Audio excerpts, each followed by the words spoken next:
بسم اللہ الرحمن الرحیم۔ السلام علیکم ورحمۃ اللہ وبرکاتہ۔ اللہ رب العالمین قرآن مجید فرقان حمید میں ارشاد فرماتا ہے، ایک دوسرے کی غیبت نہ کرو۔ کیا تم میں کوئی اپنے مردہ بھائی کا گوشت کھانا پسند کرتا ہے؟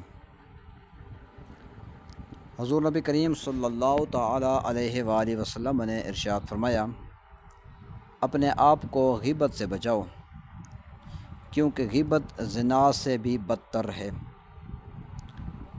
زانی زنا کے بعد توبہ کرتا ہے تو اللہ تعالیٰ اس کی توبہ قبول کر لیتا ہے، مگر غیبت کا گناہ اس وقت تک معاف نہیں ہوتا جب تک کہ جس کی غیبت کی جائے وہ معاف نہ کرے۔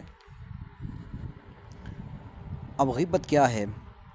فرمان رسول صلی اللہ تعالی علیہ وآلہ وسلم ہے کہ تو اپنے بھائی کی اس چیز کا ذکر کر جسے وہ ناپسند کرتا ہے، خواہ اس کے بدن کا کوئی عیب، اس کے نسب کا کوئی عیب ہو، اس کے قول و فعل یا دین و دنیا کا عیب ہو، یہاں تک کہ اس کے کپڑوں اور سواری میں بھی کوئی عیب لگائے گا تو یہ بھی غیبت ہوگی۔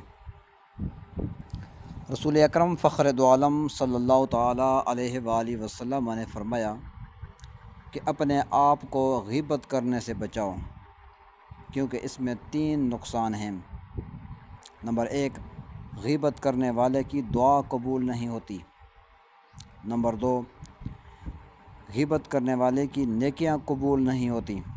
نمبر 3، غیبت کرنے والے پر گناہوں کی کثرت ہوتی ہے۔